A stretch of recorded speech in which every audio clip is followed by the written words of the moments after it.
Hello YouTube. Today on the Naughty Librarian, I am going to review like an ass ton of books. So I have been piling all the books I have read over the past few months. I think I have about like 15 to go over today, so it's gonna be a video. Like buckle up, get ready, grab a drink. Let's talk about books. As always, first category is books I have already reviewed, and I have 4 of them. I went ahead and reread the first 3 books in the Murderbot series, so I have All Systems Red, Rogue Protocol, and Exit Strategy, mainly because I was doing episode recaps of Murderbot on Apple TV+, so if you haven't seen those videos, I have a full playlist, but I wanted to refresh my memory on the series. Season 1 pretty much is only book 1. Book 2, I think it's useful if you have read it, but you don't have to have read it going into the show to understand everything. But yeah, it's Murderbot Diaries. I love this series intensely. I've read all of them, so these are rereads, so technically I have reviewed them. Although it was probably 4 years ago, I think I reviewed them for the first time, so they're a bit old. But on the second read through, I enjoyed them just as much. I did find new things I wanted to tab. Sometimes I read a line differently this time than I read it the first time. Still acerbic and funny, and full of a sarcastic robot who just wants to be left alone to watch their shows, but these pesky humans keep needing saving, so here we are. Anyway, Murderbot series, cannot recommend enough. It is wonderful. First 3 books were just rereads for me, but I love them. As you guys probably already know, I reread the Twilight series last year and did a whole series of videos on them, and there was an overwhelming response saying, yes, go read Midnight Sun as well. And I put it off for as long as I could. And here we are. I read it. It's a chunky boy. Look at this thing. Frankly, it is absurd that it's this long. It's just Twilight again from Edward's perspective, and it's twice as long. Like, how? At the time this video is being released, I have not released my full recap review vlog Descent into Madness I filmed over Midnight Sun. But that is coming shortly. But in the meantime, Midnight Sun, like I said, it's a slow descent into madness. This book broke me. I'm sorry, that's not funny saying a book broke me, but it's kind of true. By the end of this, I was just wondering, do I even like reading anymore? Like, it would not end. That's basically my biggest review of it. It wouldn't fucking end. And I read like 600 and some odd pages of just annoyance. I don't know. It is what it is. I don't want to get too deep into this because I will have a whole video coming out. But yeah, slow descent into madness, I think, is the best way to describe this book. All right, next category. I'm just gonna do like a romantasy category because I have a bunch of romances that are fantasy-like, and I think they're all gonna go in the same category. I just recently finished Phantasma by Kaylee Smith. And overall, I think I gave this like 3 stars because it's rather average. It's fine. Like, I don't have a rage boner over it. I don't have like a happy boner over it either. It just is. Was I entertained? Yeah. Do I think, technically speaking, was this well crafted? Kind of no, if I'm being honest. Like, I don't think any of the characters in this book are developed at all. And this is like a long book, and I still couldn't tell you a lot of these character development plot points. Okay, so I'm gonna try to be the least spoilery as possible in all of this. A basic gist here is that there's these 2 sisters, and there's this like magical competition called Phantasma, and it's in this old gothic mansion, and like demons and devils run it. And we're following Ophelia. She is a necromancer. She also has OCD, so there is disability representation in this. And then she meets a phantom named Blackwell who like lives in the game. Then they just bang the bejesus out of each other, honestly. So if you want smut, this'll give it to you. So the general vibe here is like Caraval and Kingdom of the Wicked made a baby, and it's this book. And while I was entertained, there are some definite deep problems here with like character development. Like I said, this is a deadly game. Characters have to get killed or kill other characters. For example, let's just talk about Ophelia. Sorry for the slightest of spoilers here, but you can kind of assume these things happen. Ophelia, she has OCD, and she's constantly really scared that, like, that voice in her head is going to make her hurt someone one day. That's her biggest fear. So she's like never trying to hurt anybody. And throughout the games, she kills multiple people and like badly, like bare-handed murder. And surprisingly has no problem with it. And no one else has a problem with this either. They don't even take a minute to be like, wow, I just killed somebody. How do I feel about this? They just go on with their day. So character development is a bit lacking, I think, because that's her biggest character, like, plot point, that she's scared of hurting other people. And then she hurts so many people really bad and like doesn't care. So I'm like, what? Who is this person? And also, if you asked me what year this took place in, I couldn't fucking tell you. Because none of like the setting makes sense, because this takes place in New Orleans, which is a real place. None of like the historical like parts fit for it. Like there's horse-drawn carriages and there's cars. And I mean, you could say the same thing about it being like that now. However, people don't have cell phones, people don't have like TVs, and the outfits seem a little old-timey. At least they're wearing corsetry, but like the clothes they're wearing over or under the corsetry have no part being in that era. Like the era, I'm assuming if the cars have to exist and corsetry exists, that's like early 1900s, like 19 teens, so to speak. But that was like full on the bustle era. And ain't nobody got a bustle in this whole fucking book. I'm gonna tell you that right now. And sometimes they're wearing the corset outside of their clothes. So I have no idea when this is. So that is a big problem for like world building when you have it in a real place in the real world. And I don't know when the fuck you are. Like, there are some problems here. However, it's kind of just a simple, magical, deadly competition with smutty bits and a romance that you kind of get into, so it's fine at the end of the day. But like, if you think too hard about anything in this book, you're gonna start unraveling it really quickly. So my best advice is just go in for vibes and don't think too hard, because if you think hard, it's not as fun. I also read A Curse Carved in Bone by Danielle L. Jensen. This is the sequel to A Fate Inked in Blood, and I really liked A Fate Inked in Blood, so I was excited to get to the sequel. And overall, I did really enjoy this. I think the first book is better, but it's Norse mythology inspired, and we're dealing with Freya. She's a shield maiden, and she has like magical abilities, and people are trying to use her for her abilities. That's the general setup here. And the end of book one, there's like a betrayal. And this book is kind of dealing with the aftermath of that. I'm just gonna tell you right now, it does drag, okay? Dealing with the betrayal. I get it. You were betrayed and your feelings are hurt. But like, girl, stop harping on it. Even the main character in this book at times is like, am I complaining too much about this? Like, even the main character thinks that. So it's not just me. So I think it's on purpose. But I ended up giving it 4 stars instead of 5 stars because I really like the first book. This one, diminishing returns a little bit.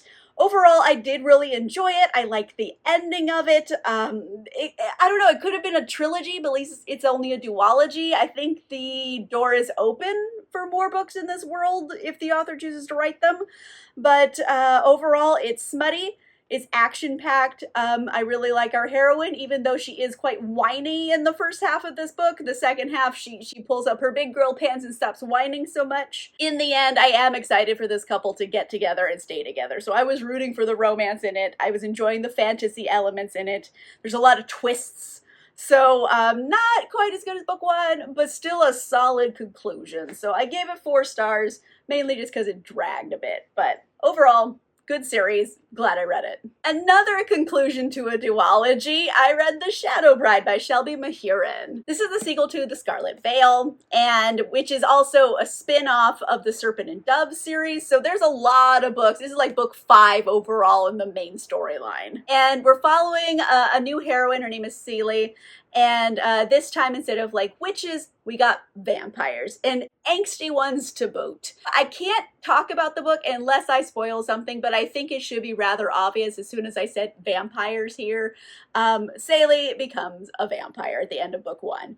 And now here we are with her as a vampire, and she's not handling it the best. And she also, you know, has a moody, broody vampire love interest in this. And I do root for them to be together. I really do like the way that Mikal, her vampire love interest, does give her shit right back. She's like, you are being ridiculous, and this is why. So I think he's the first person to just ever say, stop being ridiculous, like, stop whining. And she's like, oh, how dare you? Okay, I think you have a good idea. So it's a lot of that kind of push and pull between them, and it does get smutty. In this book, there's a little bit of smutty delights. I think it's more new adult than it is YA. And overall, I did enjoy this quite a bit. I feel like this spin-off series is perfect for you if you are a Buffy fan and you like the character Cordelia. Like, I am a Cordelia apologist. I love Cordelia. She has an incredible character arc through Buffy into Angel, the spinoff. I love Cordelia. So if you also like Cordelia, I think you'd really get into Celie. I feel like they're very kind of similarly coded characters. And overall, I did really enjoy it. I wouldn't say it's like a best of the year list type of thing, but I thought it was a solid conclusion to a duology. I had a good time. I'm okay with the way things shook out at the end. I'll say that. The ending wasn't like my favorite. However, the door is still open for more books in this world if Shelby Mahurin does decide to write them. Yet another conclusion book. I have Holy Terrors by Margaret Owen. And this is the conclusion to the Little Thieves trilogy. I love that book series. It's kind of like Slavic folklore inspired a little bit. And Vanya is kind of just a con woman with a heart of gold. And she gets herself into sticky situations, mainly because of who her parents are. She's the adopted daughter of the goddesses of both luck and death. Different ends of the spectrum here. And Vanya is trying her best to do good in this world, but there's other factors in play that are making things not go so well. And also the end of book 2 was quite a change in the series, and now we're dealing with the fallout from that. I enjoy the conclusion of this. I think it ended well and how I wanted it to. It's just at certain points it was dragging its feet like a lot, I would say, because you're dealing with the fallout of what happened at the end of book 2. And I'll just like slide some spoilers here. It's a breakup. A relationship breakup, and now they have to work together, and oh boy, do they just fight the entire time, and it is messy. So it goes on for far too long, honestly, but eventually it evens out. So just keep going with it, and overall, I do love this series. I think it's so fun, and it's a solid conclusion. I give it like 4 stars. All right, new category. We're gonna go with sci-fi. I'll say that I guess they're sci-fi related books. First up, I have Harriet Tubman live in concert by Bob the Drag Queen. So I am a huge Drag Race fan. I love it. I've seen all of it, like a lot of Drag Race, and Bob the Drag Queen is one of my favorites, and they were putting out a book, and I was like, yep, I'm gonna get that book, don't care what it's about. And then I read it and I was like, oh, this is interesting, because it's kind of like a time travel element to this, I think. Basically, Harriet Tubman is pulled out of the past, and now she's in the present, like right now, and she wants to put out a rap album. And our main character is a music producer who's gay, and she's like, hey, I think you should produce my album. And it's a lot of like coming to terms with things, and also dealing with the fact of being queer in the music industry, especially in the rap game, it's a bit difficult. So there are good things going on here. However, I am going to say the premise is really paper thin because it's just said that like people in the past have been yanked out of the past and they're put into the present. It doesn't change anything about the past and what they did. I don't know how it works, and it is never talked about in the whole book. It's really not about that, but it's really weird to have that big conceit in your book and then just not explain it at all. I think it's good. I enjoyed like the interactions and the characters and what they're doing, what they're building out of this, and like the overarching metaphor is really great. However, I really wish I understood why any of it was happening. So it's a push or pull. There's also rap songs in this. So if you get the audiobook, there are actual recordings. So you get to hear some of the rap album that Harriet Tubman's putting out, and it's pretty good. I enjoyed it. So overall, I guess it's a little hypey, but it's short as well. So if you have an afternoon, I think it's worth a read. I also read Harmatin Season by Kochi Onyebuchi. Now, I'm going to warn you guys right away, this book is heavy, okay? And not like thickness-wise. It's a rather short book. It's 228 pages, so it's quite short, but heavy subject matter. It's kind of a fictionalized version of West Africa that had been colonized by the French. And we're living in this colonized city, and it's always like a powder keg about to go off because, you know, colonizers are shitty. And like the native population is just being oppressed by these fucking guys, you know? So there's all of that just as the setting, which starts off quite heavy. And then you have Booba, our main detective. And it's kind of noir-like because Booba is trying to solve this crime about this girl who came into his office bleeding, like, and then she just disappears, and then he finds her dead, and he's like, what happened? And there are sci-fi magical elements of this. I would say so much, it kind of feels like superhero-y, or like people have powers, essentially. I'm not doing a good job of explaining this because I'm trying not to spoil things, so just go with me on here. There's a lot going on in this book, and it is heavy. And I totally understand if you need a minute because we live in a capitalist hellscape. Hi, everybody. This is 2025. So take your time with it, but I do think it's worth the read. I think it's really well written. I enjoyed it greatly.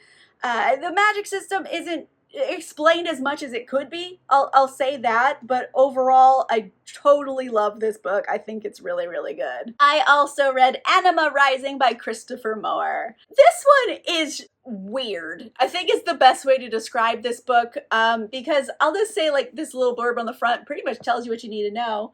You have Gustav Klimt, Freud, Carl Jung, and they all are wrapped up in this mystery case involving the Bride of Frankenstein. And these are all real people. It's happening in the real Vienna, Austria in that time period. I think the early 20s or something.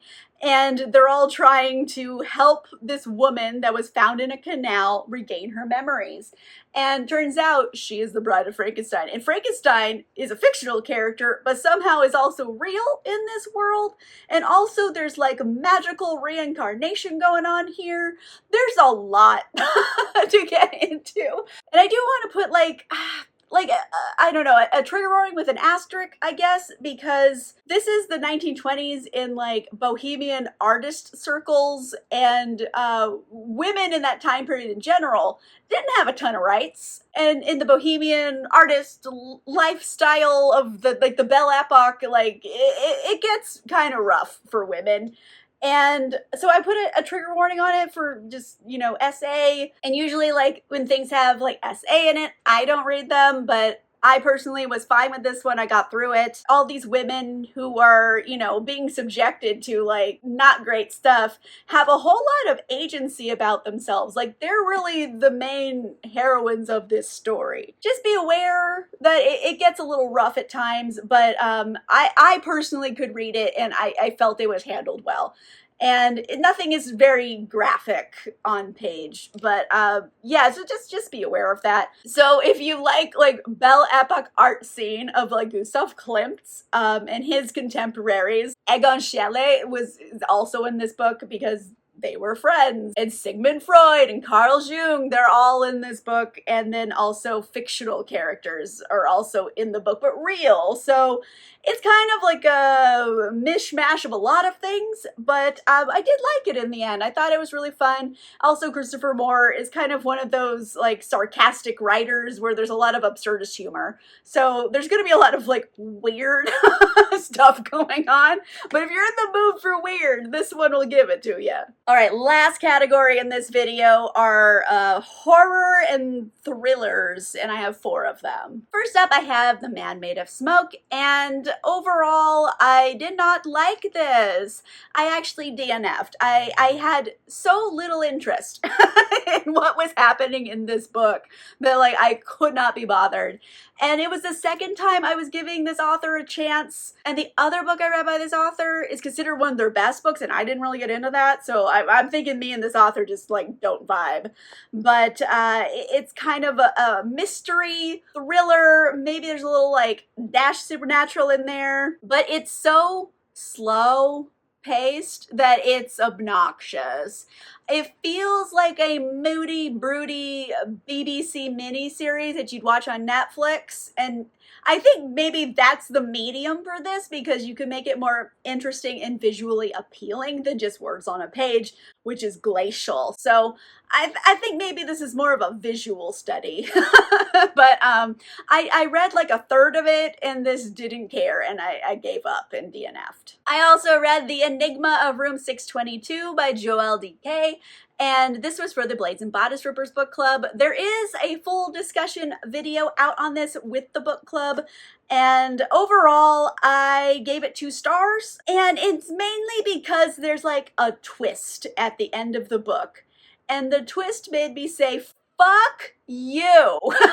Like, I hated it. What a stupid fucking thing. And I can't even like talk to you about why I hate it so much because there would be a major spoiler. So I can't. But basically it takes place in like Switzerland, and there's all of these like rich bankers banging each other and betraying each other because they want to be like president of the bank. And then things happen, and then there's a dead body, and we got to figure out who did the killing. And we're kind of following this author character who's obviously Joelle Decay, put himself into his own book, and it's him investigating this murder that happened in a hotel. The whole book kind of boils down to a fuckboy discovering feelings and deciding, hey, maybe I should be a less shitty boyfriend. That's kind of what the whole book boils down to. And not into it. Not into it at all. So I'm just gonna leave it at that. It was 2 stars. It's fine, I guess. It had its moments. I also read The Devils by Joe Abercrombie. And honestly, it was written by Joe Abercrombie. I was pretty sure this is going to be a slam dunk for me because I love Joe Abercrombie books. And this is a brand new series completely out of like the First Law world. And this time, it's kind of a reimagining of Europe, but kind of as a matriarchy, honestly, because there's the church and all of its leaders are women because the savior in this world was a woman. So it's kind of taking like the gospel, but like rewriting it just a little bit, and how like, and that's affected society to its very core. And here we are in their present day. And we're following this priest, and he gets assigned a new job, which is doing like dirty work, essentially. Like the unsavory things you have to do to protect the world from evil. And to do so, you have to fight evil with evil. So Brother Diaz gets put in charge of a whole cadre of monsters, basically. Like werewolves and vampires and necromancers, oh my. And it's kind of all of them having to save the world, and they're like the worst people to pick for it, honestly. And here we are, having to do it anyway. And I kind of gives you like a Suicide Squad vibe. Honestly, I feel like if Joe Abercrombie wrote The Avengers, it would be this. It's gory, it's twisty-turny, the characters are awesome. It has that Joe Abercrombie gallows humor that I love so much. So I think it's wonderful. There's definitely gonna be more books in this series. It does end quite on, not like a cliffhanger, but a big open-ended part of the story. Like something else is gonna happen here. And so yeah, it's like monsters saving the world together. Basic gist. And I gave it 5 stars. I really, really like this book. Last up, I have Bury Our Bones in the Midnight Soil by V.E. Schwab. And if I were to sum up this book in 3 words, it would be toxic lesbian vampires. There you go. And we're dealing with 3 of them in particular, and throughout different time periods. And they all kind of convene in the present day. And I genuinely really, really enjoyed this book. I tabbed it a lot. I loved it. I thought like what they were doing was really, really, really good. I feel like if I have to like be critical of it, I would say the ending feels a bit rushed. However, the ending is kick ass. Like, I love the end of this book. It's so fucking good. It completely flips your perspective on a certain character in this book, and I fucking loved it. I just wish there was more of it. Maybe if there was more of it, it wouldn't have hit as hard as it did. I'm not sure. However, it does also leave the door ajar for more books in this world if V. Schwab chooses to write them. I don't want to say more than that because it will give away spoilers, but 3 women, 3 toxic lesbians going after each other, and here we are. I liked it a lot. I gave it 5 stars. It's really good. All right, so that was a whole lot of books I have read recently. I just wanted to knock them all out in one big video. Let me know in the comments down below. Have you read any of these books? And if so, which ones were your favorite and least favorites? Let me know in the comments. If you like this video, make sure you give it a like. If you want to see more videos, make sure you subscribe. And if you want cool exclusive content, including early access to videos or a book club, you can consider becoming a channel member or a patron. Links for that are in the description down below. And on that note, I'll see you guys soon. Goodbye.